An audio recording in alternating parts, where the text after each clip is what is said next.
បានមកខ្សែរបស់ឯងខូចបាត់ហើយអើយស្ដាយខ្លាំងណាស់វ៉ាវមើលទៅសប្បាយដល់ហើយតែមើលសិនទេអត់ទេអញមិនទៅធ្វើការទេហ៎នៅថ្ងៃនេះមានរាប់រយក្រុមប្រកួតដែលចូលមកដល់ទីនេះគឺពិតជាអស្ចារ្យខ្លាំងណាស់ណាប្រយ័ត្នរថភ្លើងចាញ់ចោលស្នាមនេះតែចិត្តនឹងតើបាញ់មិនតន់អីទេឲ្យលឿនមក10000តិចទៅ10000តិចសិនទៅណាចាំទៅ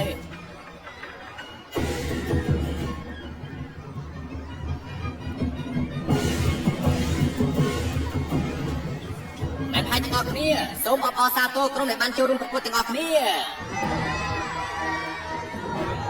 អត់ទៅ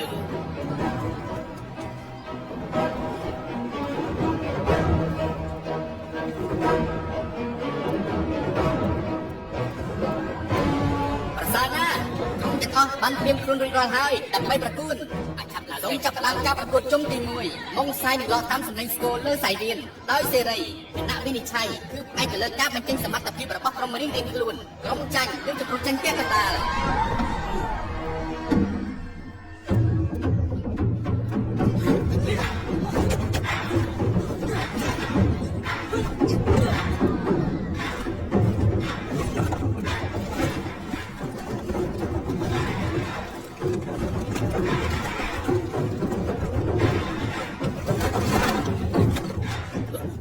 ចាំដើមមក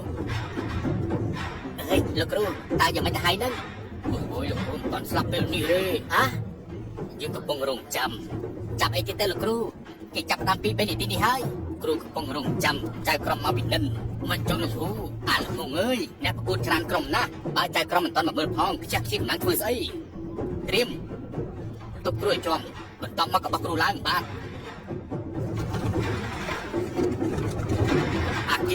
ឆាប់ចូលទៅចូល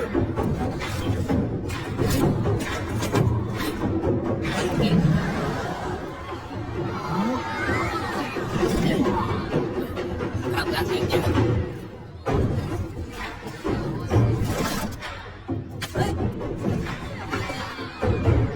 ្រុមនេះអស់ចាស់គ្រាន់បើការសម្ដែងរបស់ក្រុមត្រីប្រៃពិតជាសម្ដែងបានល្អខ្លាំងណាស់អ្នកដែលកាន់ក្បាលម៉ុងខ្សែរបស់ក្រុមគឺជាកីឡាករដែលមានអាយុ45ឆ្នាំពិតជាចាស់ពិតមែនហេតុអីបានជាគេចង់ចូលរួមប្រកួតដែរតើមានអ្វីនៅពីក្រោយរឿងនេះដែរទៅអចារ្យប្តីអូននោះប្តីខ្ញុំតាណាអថៃប្រៃខ្លាំងមែនខ្ញុំខាងជាងក្រុមទាំងអស់ត្រូវបានជំរុះអស់ពាក់កណ្ដាលទៅហើយចំណែកវគ្គបន្ទាប់គឺជាវគ្គដណ្ដើមយកការជ័យផ្លូវធ្វើដំណើរទៅគឺចែកជា4ឆ្លងដល់ចុងបញ្ចប់នៃគោលដៅនីមួយៗត្រូវតែដណ្ដើមយកការជ័យនៅចុងបញ្ចប់ក្រុមណាដែលដណ្ដើមបាននឹងអាចឆ្លងទៅកាន់វគ្គបន្ទាប់បានក្រុមមួយអាចប្រើក្បាលម៉ុងសាយបានដល់ទៅ2លោកគ្រូយើងមានអ្នកណាមកកាន់ក្បាលម៉ុងសាយមួយទៀតទៅពិតមែនហើយកុំអាលគិតរឿងហ្នឹងឆាប់រើសយកផ្លូវណាដែលមិនសូវមានមនុស្សច្រើនទៅហើយយ៉ានោះក្រុមត្រីប្រែងតើពួកគេដូចជាលើកតែតុងប៉ុណ្ណោះហាក់ដូចជាមានក្បាលម៉ុងសាយតែមួយដូចជាពិបាកបន្តិចហើយមើលចុះខាងនោះដូចជាមានអីតែតែឆាប់ទៅណាមកតែតែគ្នាឆាប់មើលតែឆាប់ឲ្យទៅណាណា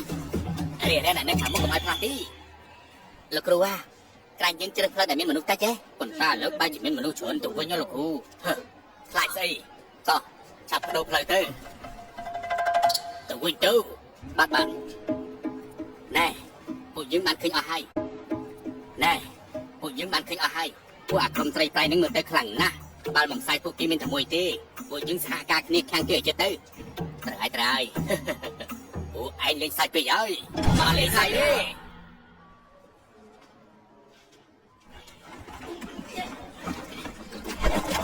ត្រៀមទៅចាប់ដើមពេលនេះឃើញថាផ្លូវទី3គឺជាផ្លូវកំពុងប្រកួតយ៉ាងស្វិតស្វាញបំផុតមានក្រុមខ្លះកំពុងតែធ្លាក់ពីលើផ្លូវហើយក្រុមត្រីប្រៃដូចជាកំពុងតែត្រូវបានឡាំគាត់ទាំងក្រុមផ្សេងទៀតតែយ៉ាងណាក៏ដោយក៏គេមិនតាមផ្លូវទឹកដែរនៅសល់ច្រើនក្រុមទៀតតើពួកគេអាចជួយដែរទេអូយមើលទៅក្រុមនេះចោលមើលទៅដូចជាវេទនាខ្លាំងណាស់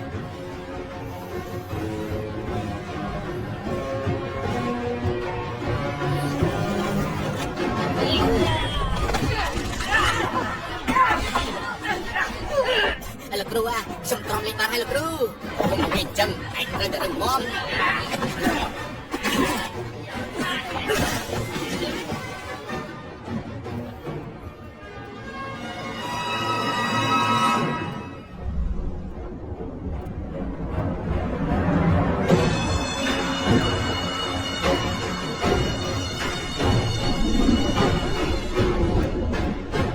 យើងត្រូវតែខ្លាចជាតើជារឿងរហូតទៅ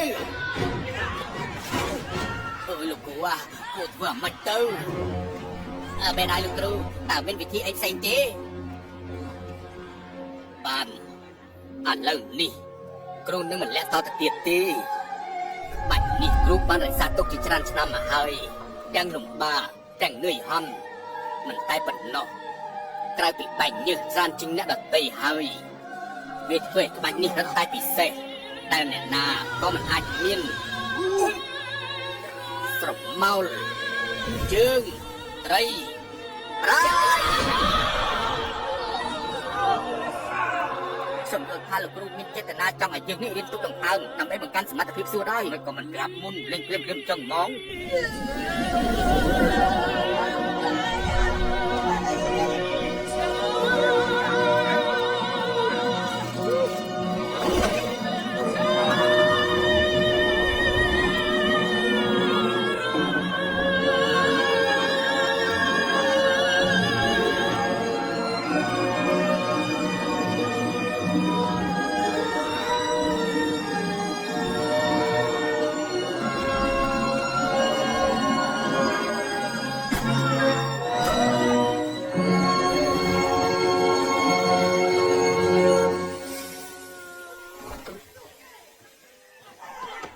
លោកគ្រូ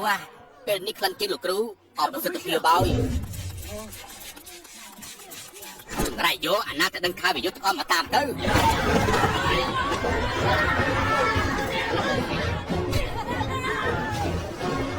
អាយ៉ាផ្លូវផ្សេងធ្លាក់ទឹកអស់ទៅហើយនៅស្ទើរតែផ្លូវទី3តែប៉ុណ្ណោះតែមិនដល់ធ្លាក់ទៅប៉ុន្តែក្រុមប្រៃនៅតែមានឧបសគ្គរារាំងខ្ញុំយល់ថាមើលទៅប្រហែលជាពួកគេអស់កម្លាំងហើយបានហើយតោះទៅវិញចាក់លេងជាមួយនឹងយើងឯងធ្លាក់ទៅរួចទៅ